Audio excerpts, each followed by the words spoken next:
Okay, so we're going to continue with more books. My next recommendation is Solway, and it can be pronounced slightly different, but Lupita Nyong'o wrote this. She is an Academy Award-winning actress, and she wrote this book because she didn't feel like there was much representation for her as a child of very dark Black Africans. And so she wanted little kids to see themselves more in literature since she couldn't. And so I want to read you her author's note. Also, I want you to know that this book includes like a legend within it to help her make sense of her skin and like how she can love it. So that element of it is good if you're like discussing legends. And I think this would be good for kindergarten all the way up to 8th grade, just because I don't know that even middle schoolers like understand different representations. So here's the author's note. Much like Solway, I got teased and taunted about my night-shaded skin. I prayed to God that I would wake up with paler skin. I tried all sorts of things to lighten my complexion. My mother told me often that I was beautiful, but she's my mother. Of course she's supposed to think that. It wasn't until I was much older that my feelings about my skin changed. It helped to see darker-skinned women being celebrated for their beauty. If they were beautiful, I could be too. I began to see myself differently. While both Solway and I had to learn to see our beauty, I hope that more and more children begin their lives knowing that they are beautiful, that they can look to the beauty in the world and know they are a part of it. And yet, what is on the outside is only one part of being beautiful. Yes, it is important to feel good about yourself when you look in the mirror, but what is even more important is working on being beautiful inside. That means being kind to yourself and to others. That is the beauty that truly shines through. The journey I went on was very different from Solway's nighttime adventure, but the lesson was the same. There's so much beauty in this world and inside you that others are not awake to. Don't wait for anyone to tell you what is beautiful. Know that you are beautiful because you choose to be. Know that you always were and always can be. Treasure it and let it light the way in everything you do. Wonderful message. My next book is Teddy's Favorite Toy, and this is by Christian Trimmer. It's not actually, you think by the title, it's just super outwardly about gender identification and like the toy world, but it's not. The message is like, the plot of the book doesn't revolve around that. It just happens to be part of it, and I kind of love that. And a lot of my friends who don't feel very represented in our world would say that's the best kind of representation, is when it doesn't have to just be like the main plot or point of the book, that it can just be like a regular part of life. The more we regularize it, the better it feels. So it normalizes that he likes to play with all different types of toys, and one of his favorite toys, but also it exemplifies a mother who just shows unconditional support, like no questions asked. Beautiful, like the other book I mentioned earlier. And then the plot is also unexpected, so it could go with Prince and Knight because it shows that unconditional support, and because it has a twist in the plot. I think that they would be good partner books to use together at the elementary level. This book surprised me because when I first bought it, I thought it was going to be all about Harvey Milk and about like gay pride, and it actually isn't. And I'm sure you're surprised too. It's called Pride, the Story of Harvey Milk and the Rainbow Flag by Rob Sanders. This is, I don't know what I did with my note. Oh, there it is. It's actually really focused on LGBTQ history and like the historical perspective of the flag and like where it came from, what its roots are. And it taught me a lot that I didn't know. It really also just talked about what the Pride movement is and like the time of the month that we celebrate each year. And it's not really opinions about LGBTQ or even like much about Harvey Milk. It's just a good like kind of basic bio entry to him. So it could be a little bit biography, but it's really way more historical about the flag. So it'd be cool to parallel with the development of the US flag or other flags, because this has roots in history. My next book is a chapter book called Ghost. It's a series that has gained a ton of popularity over the last few years, and this was a Mark Twain nominee for like 4th through 7th grade. it does a great job of like addressing poverty and a kid trying to overcome that without a ton of support systems.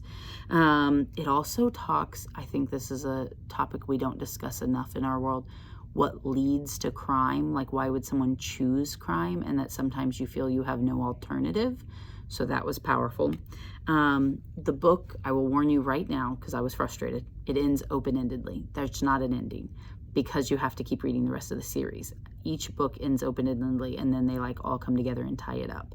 And so all the kids are connected in each of the books. This book is about a boy named Ghost, and I'm going to read you the back of the book. Running, that's all that Ghost, real name Castle Cranshaw, has ever known.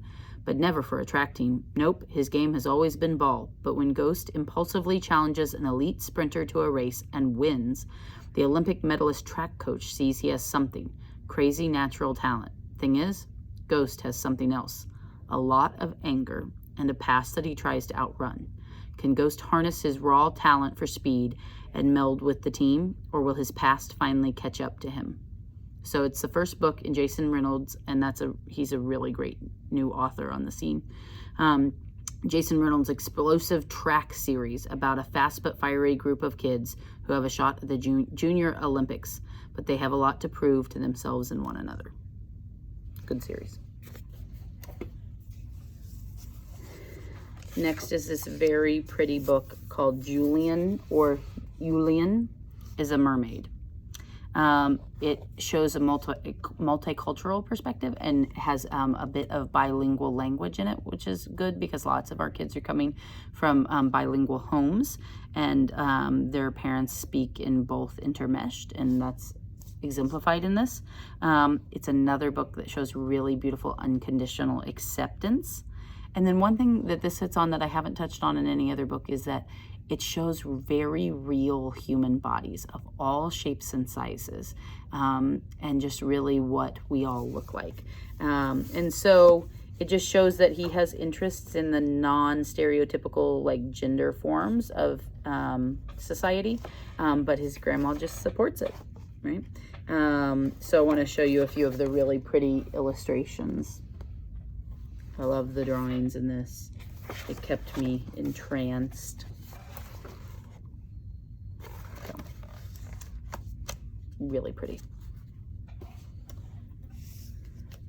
This might remind you a bit of the favorite toy book, but this one's called I Love My Purse, and Charlie is a little boy who just doesn't take nonsense from anyone. All the people in his world, even his parent, are questioning why he's wearing a purse and using it, and he just like doesn't let it faze him. It's wonderful about like self-confidence and perseverance and like gradually changing the minds of others just by your simple actions. He just has confidence when everybody questions him, and everybody in his life, I think this is also an important message. Everybody has good intentions, right? Like that nobody's being like outwardly hateful to him in the book. So I'm glad that there isn't that like view of bullying and thinking that's okay. They're just like kindly trying to like steer him another direction, kindly, right? But it's still problematic, and that's a conversation that could go all the way up to middle school or high school even, really, like understanding that our intentions, even if they're good, it's more about perception that matters. And by the end, just like one of the other books, he really opens other people's eyes and gets them to start like accepting their own selves more and having more self-confidence from the things they were kind of trying to hide away from society. Seems like such a simple book, but it is deep, deep. Cool. Oh, that was by Belle Demont.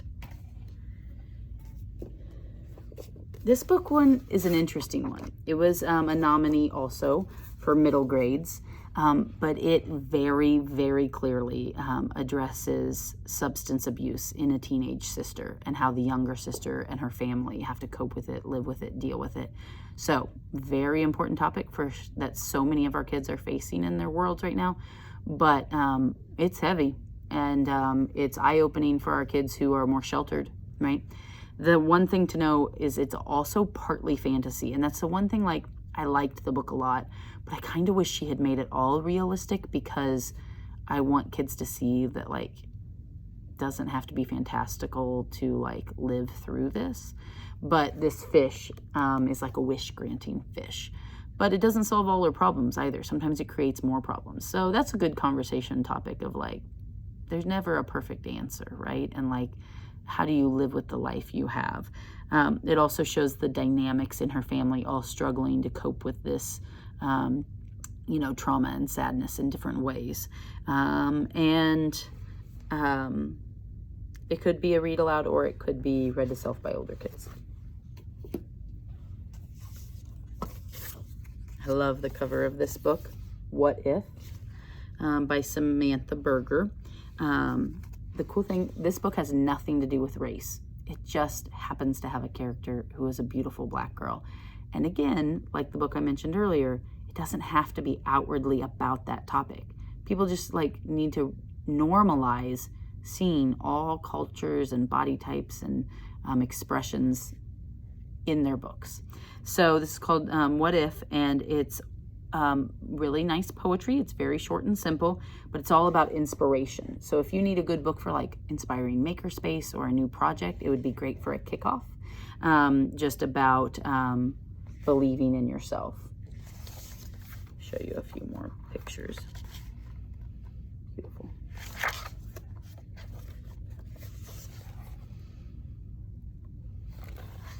And the back says, nothing can take away our imagination. This is a good nonfiction option. It says, This Is How We Do It. And the subtitle is One Day in the Lives of 7 Kids from Around the World. So this would be great for kicking off a new unit, or even leading into research. But I want to show you a few of the pages so you get a feel for what this book is going to be like. First, it shows where they each live on the map. So good geography tie-in. And I think you could do this with, like, 2nd through 6th or 7th graders. And then it shows each one of them, good representation from all over the world. And then it keeps following this format of showing, like, different parts about their life, but in the same boxes that match up with each of the children. So I think it helps normalize or familiarize us just with, like, not everyone does things the way we do them. And so often kids can be, like, almost snobby, or like, ooh, I don't like that. Why would you eat that? I don't want to try that. Why do they do that? Why do they wear that? You know, we have to build a culture that really confidently is like, I don't know anything about that, but that's cool. Like, I'd like to try that. Or, that's okay, I think I'll pass, right? Like, it doesn't have to be rude. Or just like, man, I'm so interested in all the different ways people live in this world compared to me. Like, I didn't know until, like, the winter storms and stuff that people in the South don't have basements, or that people in the Northwest of America don't have air conditionings, because in my world, that's just super normal, right? So if I'm still learning those things as an adult, our kids can definitely still keep learning them. Okay, I'm going to stop this video and move on to my last video, and I will see you on video 3.